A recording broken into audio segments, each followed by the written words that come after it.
Agnipath scheme के खिलाफ पूरी जो है, एक तो नौजवान सड़कों पे उठाए हैं। अब आप कहते रहिए कि भाई ये जानबूझ के आए हैं, इसको किसी ने जलाया है, परंतु मुझे लगता है जिस व्यापकता के साथ हिंदुस्तान के नौजवान उठे हैं, किसी संगठन के पास इतनी ताकत ही नहीं है कि वो उसको उतार के लाते हैं। और दूसरा सवाल ये है कि हम ट्रेड यूनियन कार्यकर्ता हैं, हम लड़ रहे हैं 4 लेबर कोड के खिलाफ, और ये हिंदुस्तान में इतना बड़ा एक नौकरी का साधन था। बच्चे जो है कितने कितने साल प्रिपेयर करते थे, इसलिए भी क्योंकि ढंग की पेंशन मिलती थी, इसलिए भी क्योंकि कुर्बानी का जज्बा जिंदा रहता था, और इसलिए भी क्योंकि ये पेंशनेबल थी। और अगर किसी को कुछ हो भी जाता था तो परिवारों को वो देखते थे कि सरकार इसका ध्यान रखेगी। अब इसको पता नहीं फिक्स टर्म एम्प्लॉयमेंट कहना चाहते हैं कि ठेकेदारीकरण कहना चाहते हैं। सेना के अंदर ये प्रक्रिया शुरू हो रही है। जो चीज़ मिलिट्री कह नहीं रही है, कहना चाहिए उसे, असल में वो पेंशन बचाने की कोशिश कर रहे हैं। पैसा बचाने के लिए मिलिट्री जैसी संस्थान में ये ठेकाकरण का हम विरोध करते हैं। हम समझते हैं स्कीम के ऊपर पुनर्विचार होना चाहिए, और ये जो नौकरियां हैं ये अग्निपथ स्कीम को वापस ले। बचे पैसे से मिलिट्री का एडवांसमेंट भी होगा। देश के साथ में सीमा लगती है जिन देशों की, उनकी जो सेनाएं हैं वो ज़्यादा हमसे तकनीकी में एडवांस। मुझे लगता है कि बहुत तरीके हैं हिंदुस्तान की सरकार के पास डिफेंस की प्रोक्योरमेंट के लिए पैसा इकट्ठा करने की। दूसरा कि ये वो सरकार है जो भारत के अंदर भारत के लिए बनाओ की भूमिका के स्लोगन्स को एडवांस कर रही है। हम समझते हैं उन स्लोगन्स पे जाया जाए, और ये जो पैसा है ये विदेशों से आर्म्स लेने के लिए इस्तेमाल होगा। इस प्रक्रिया को नहीं इस्तेमाल किया जाए। घर जलाकर जो है सामान घर के अंदर नहीं जाया जाता। अपनी जनता को नौकरी देना, अपनी जनता को खाना देना, अपनी जनता को आवाज़ देना, ये किसी भी सरकार की ज़रूरी सवाल है। आपने सारा पब्लिक सेक्टर वैसे भी बिक्री के लिए खोल दिया है, तो ये तरीका नहीं है कि जनता के हाथ से नौकरी छीन के, सुरक्षा छीन के हम जो है हम कहें कि इससे सेना जो है ताकतवर हो रही है। ताकतवर जनता सेना से होती है, ताकतवर सेना जनता से होती है, न कि जो है उसके हाथ से पैसे बड़ा रिफॉर्म है ये सेना में। ये रिफॉर्म नहीं है ना, ये उस रिफॉर्म का भाग है जिस भाग में 3 कृषि कानून आए थे, जिस भाग में 4 लेबर कोड आए हैं। हम लेबर कोड के खिलाफ लड़ रहे हैं, छात्र नौजवान जो है अग्निपथ के खिलाफ लड़ रहे हैं, क्योंकि हम समझते हैं कि नौकरियों को ख़त्म कर नौकरियों को ठेकेदारीकरण कर अधिकारों का, मजदूरों के अधिकारों को ख़त्म कर आप जो है जनपक्षीय व्यवस्था उसको नहीं चलाएंगे। उसके अंदर जनता की समस्याएं बहुत ज़्यादा भयंकर हो जा रही हैं, और ये चीज़ें ये ठीक नहीं है। मजदूर किसान इसके खिलाफ। लेकिन तमाम सेना के बड़े बड़े अधिकारी, देश की पूरी मीडिया इसकी तारीफ बताने में जुटा हुआ है। तो हम क्या करें ना, ये आप लोगों की समझ है। ये बताइए, अगर जनसंख्या कानून लेकर सरकार आती है, आप समर्थन करेंगे? जब वो लेकर आएगी हम देखेंगे। आप क्यों जो है ये तो इस तरह की सवाल पूछ रहे हैं?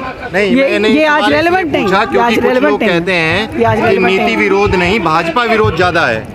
कहने दीजिए उन्हें। हम समझते हैं कि नीति विरोध बिल्कुल स्पष्ट है, इसको पोत कर भाजपा विरोध तक सीमित न किया जाए। हम स्पष्ट रूप से कह रहे हैं कि एक तरफ सांप्रदायिकता का एक शक्ल अगर होता है, सांप्रदायिक विभाजन करने का, इस क्या कहते हैं, कॉइन का उल्टी शक्ल जो है ये साम्राज्यवाद प्रस्ती है, ये कॉरपोरेट प्रस्ती है। जनता बांटी जाती है, कुछ कारण से जनता बांटी जा रही है। कॉरपोरेट पक्षीय नीतियाँ, वो तमाम नीतियाँ जो इतने सालों से दूसरे सरकारें भी लाने की कोशिश कर रही थी, जनता लड़ी है उनके खिलाफ। और इस समय इस लड़ाई को कमज़ोर करने के लिए सांप्रदायिकता और जातिवाद को विभाजनों को ये गहराया जा रहा है। तो हम बिल्कुल स्पष्ट हैं इस बात पर कि ये नीतिगत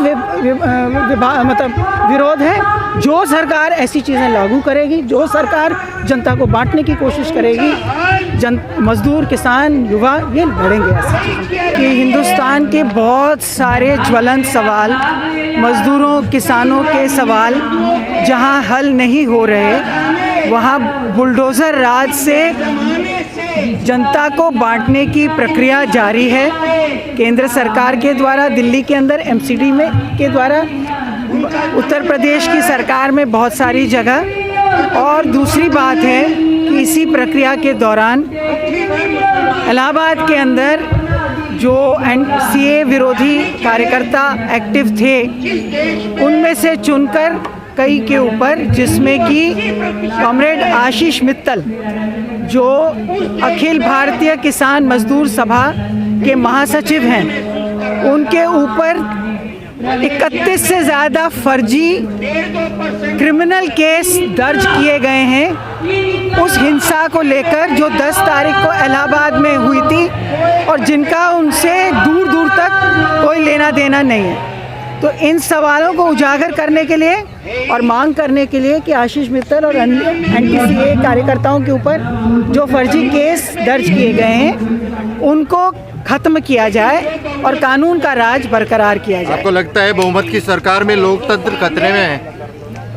मैं इतनी दूर तक नहीं जा रही हूँ, मैं ये कह रही हूँ कि कानून का राज स्थापित किया जाए और किसी को भी जब आप आरोपी घोषित करते हैं तो आपके पास उसका बेसिस होना चाहिए, आपके पास उसकी भूमिका होनी चाहिए, उसके आधार पर आप केस बनाएंगे। दूसरा कि कोई बुलडोज़र चलाकर घर तोड़ने की परंपरा तो मुझे लगता है कि संविधान में कहीं है ही नहीं। और जो सरकार राज कर रही है, सरकार की जिम्मेवारी है संविधान के अनुसंधानों को लागू करना। इस कार्य को करा जाना चाहिए। बुलंदशहर में 26 लोगों ने आत्महत्या की है। बुलंदशहर में बहुत ज़्यादा लोग इससे आहत हैं। ये लोग ठेका पड़ता चला रहे हैं और कुछ नहीं चला रहे हैं सर। ठीक है, ठेका पे है ये बिल्कुल कॉन्ट्रैक्ट है। 4 साल में क्या कर लेगा सर? ये 11 लाख रुपए दे रहे हैं हम लोगों को। ठीक है, 11 लाख में हम क्या कर लेंगे ये बताइए? 11 लाख में 25 गज का प्लॉट नहीं आ रहा है आज की डेट में। 11 लाख में क्या इंस्ट्रूमेंट लगा लेगा? ये कह रहे कि जाके 30,000 रुपये दे रहे, 30 में से 21,000 रुपये ये दे रहे, 9,000 रुपये हमारे काट रहे। क्या करें? इतने तो हम कहीं ना कहीं सिक्योरिटी गार्ड में कमा लेंगे। जब हमें सिक्योरिटी गार्ड बनना है तो किस लिए व्यवस्था बना रखी है इन लोगों ने? 4 साल का मौका मिलेगा ना सर। 4 साल में क्या कर सकता है एक युवा?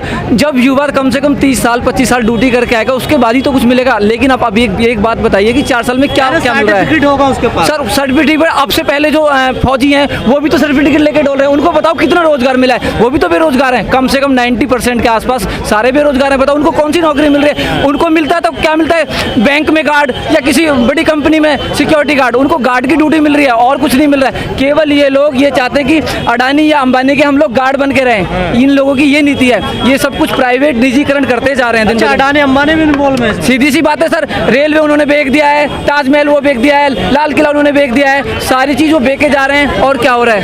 एयरपोर्ट उन्होंने बेच दिया है। लंबे समय से मांगती सेना में बड़ा रिफॉर्म होना चाहिए। नहीं सर, जो युवा साथी हैं जैसे हम जैसे साथी जो हैं वो लोग इसकी तैयारी कर रहे हैं। उनसे पूछ के देखो, कल ही 26 लोग बुलंदशहर में जिन्होंने आत्महत्या करी है। बताओ कहाँ का ये अन्याय है? पूरा देश जल रहा है सर। पूरा देश जलेगा जब इनकी जब योजनाएं इस तरीके से फ्लॉप हो रही हैं। शुरू से लेके आज तक इन्होंने आप लोगों ने भड़का दिया। नहीं, बिल्कुल नहीं भड़काया। पूरी एक चीज की मालूम है। अग्निपथ में ये लोग क्या दे रहे हैं? ना तो कैंटीन सुविधा दे रहे हैं, ना मेडिकल सुविधा दे रहे हैं, ना ECS क्या दे रहे हैं ये लोग? बताओ। बस केवल एक थप्पा मार के 10वीं कह रहे हैं कि हम 12वीं को देंगे। ये बताओ कि करोड़ों लोग बेरोजगार डोल रहे हैं जो ग्रेजुएशन करे हुए हैं। उसके बावजूद भी ये लोग बताओ इन्होंने क्या दिया हमको? कुछ नहीं दिया, केवल लॉलीपॉप। ये केवल इनकी तो रहे 10 से 15 लाख हर साल भर्तियां होंगी। सर 40,000 बता रहे हैं, केवल उसमें से 12,000 ये कह रहे हैं कि 25% हम पक्का करेंगे, यानी कि 12,000।